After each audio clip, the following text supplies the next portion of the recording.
Andy Arborist is performing a Level 2 Basic Tree Risk Assessment on a large willow oak, Quercus phellos, at Old Farm Park. The MyTown Park Superintendent has expressed concern because there are several large, dead branches and the tree has dropped branches in the past. Andy is performing a visual inspection and will use his mallet and probe. The use of these simple tools is optional for a Level 2 assessment. This is the only tree he is assessing today, so he identifies it as Tree 1. Andy uses his diameter tape and measures the trunk diameter to be 72 inches. He estimates the height to be approximately 100 feet tall. Andy and the park superintendent agree that Andy will be assessing the likelihood that this tree or one of its parts will fail within a time frame of 3 years. Next, Andy must select targets that could be harmed by tree failure.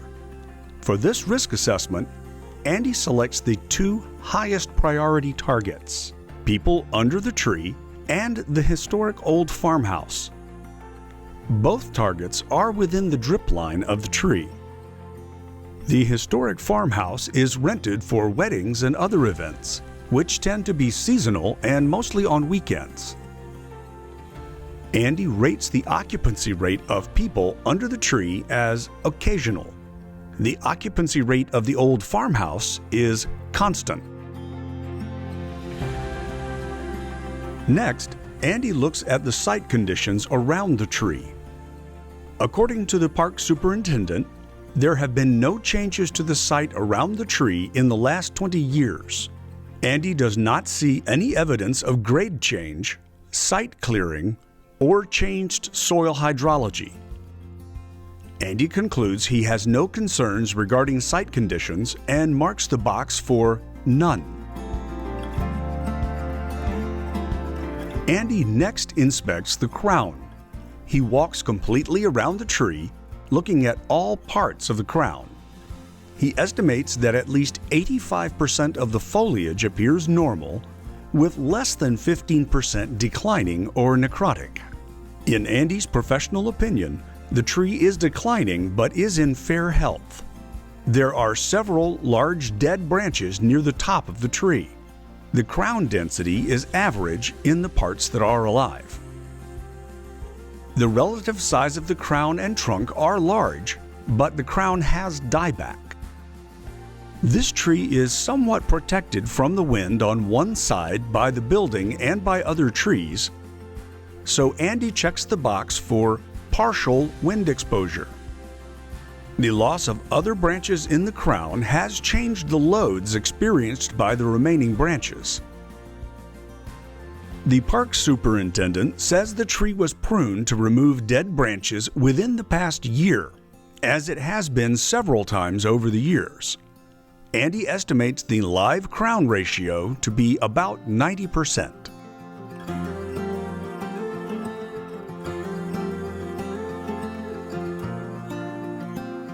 Andy observes dead branches scattered throughout the crown, and he estimates that they comprise about 15% of the crown.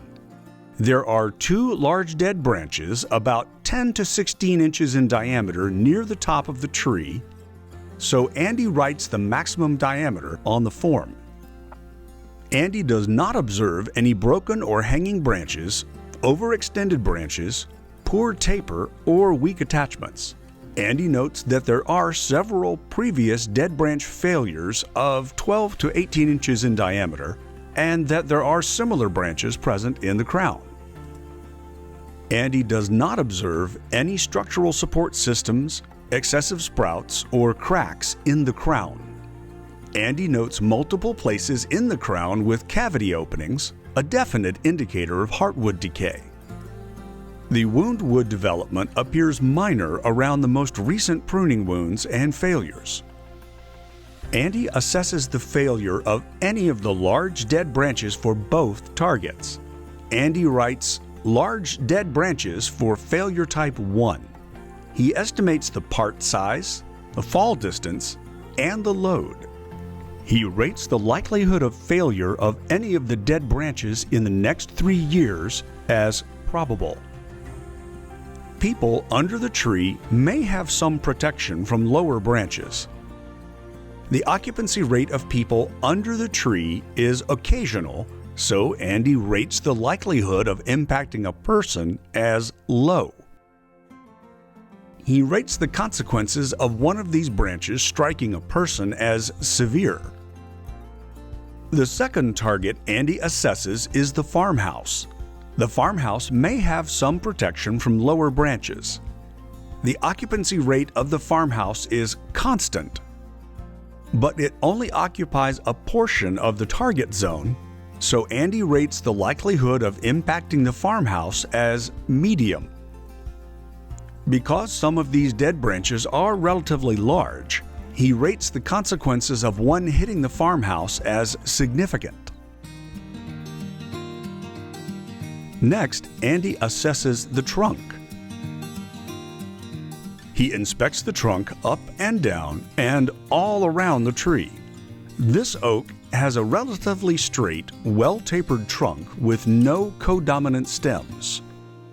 Because Andy observed decay higher in the tree, he sounds the tree with his mallet, listening for the hollow sound of internal decay in the trunk, but he detects none. Next, he uses a probe to explore several crevices. He does not find evidence of decay in the lower trunk. In Andy's professional judgment, there is no condition of concern in the trunk, so he marks the "No Concerns" box for trunk.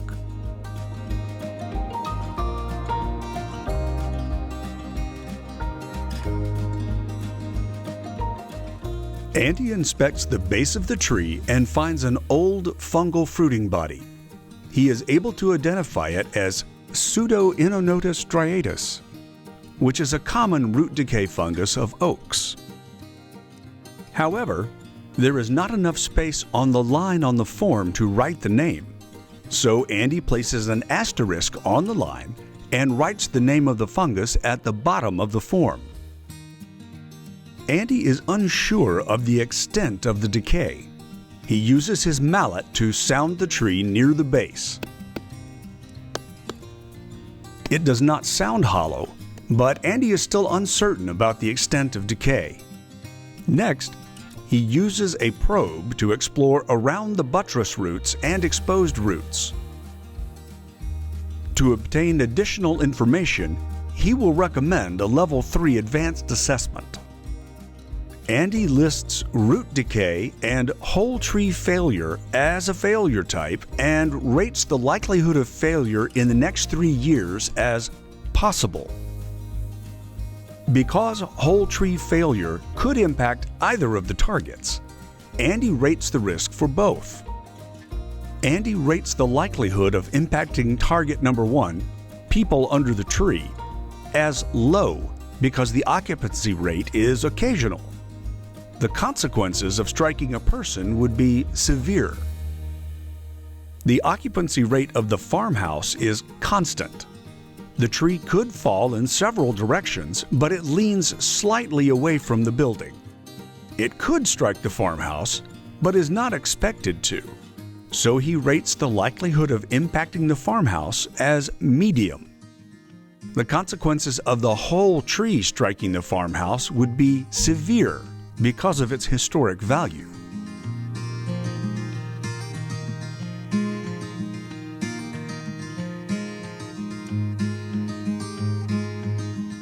Andy transfers the information from the front side of the form to the risk categorization chart on the back side of the form, taking care to do so accurately. His first tree part is branches, and his first failure type is dead branches. Andy now assesses the risk of large dead branches failing within the next 3 years and striking a person under the tree. On the front side of the form, he rated the likelihood of failure as probable, the likelihood of impact as low, and the consequences as severe. he uses matrix 1 to combine probable likelihood of failure with low likelihood of impact. The resulting likelihood of failure and impact is unlikely. Then he uses matrix 2 to combine unlikely with the consequences rating of severe. The result is a risk rating of low for large dead branches failing within the next 3 years and striking a person under the tree. Next, Andy categorizes the risk of failure of large dead branches for the farmhouse, target number 2.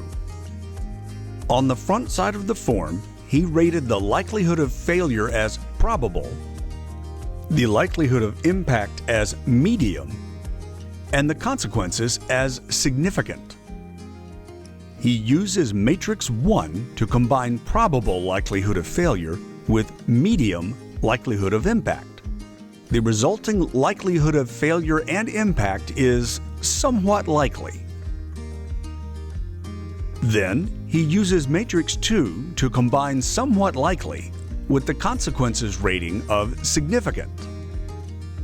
The result is a risk rating of moderate for a large dead branch failing within the next 3 years and impacting the farmhouse. Andy rates the risk of whole tree failure due to root decay. Recall that Andy rated the likelihood of failure as possible within the 3-year time frame. He rated the likelihood of impacting a person under the tree as low. Using matrix 1, he determines the likelihood of failure and impact to be unlikely for people under the tree. Using matrix 2, he combines the unlikely rating for failure and impact with the severe rating for consequences, resulting in a risk rating of low. Andy also rates the risk of whole tree failure striking the farmhouse. Recall that Andy rated the likelihood of failure as possible and the likelihood of impact as medium. Andy uses matrix 1 to combine these ratings to arrive at a likelihood of failure and impact rating of unlikely. Using matrix 2, Andy combines the unlikely rating for failure and impact with the severe rating for consequences, resulting in a risk rating of low. Of the 4 combinations of failure types and targets assessed within a 3-year time frame, 3 are low risk, but the risk of the large dead branches failing and impacting the farmhouse is moderate. The highest risk rating is moderate. Thus, Andy concludes that the overall risk rating for the tree is moderate. Andy makes a quick sketch of the site, root collar, and bird's eye view of the tree and farmhouse. He adds a note about the location of the fungal fruiting body on the buttress roots on the south side of the tree.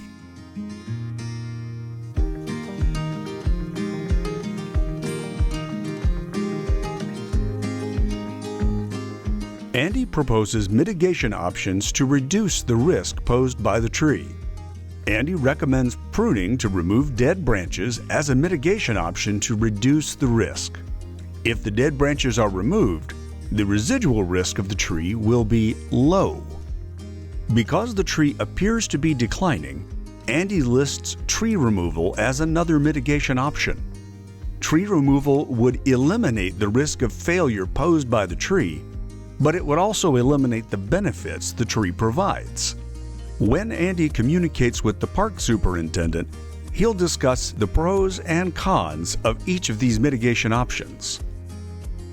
Andy does not have any inspection limitations, so he marks the None box.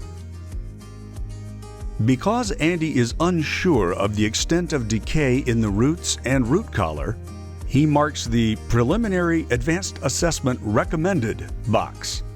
He suggests performing resistance drilling or sonic tomography to obtain additional information. Finally, Andy recommends reassessment in 1 year.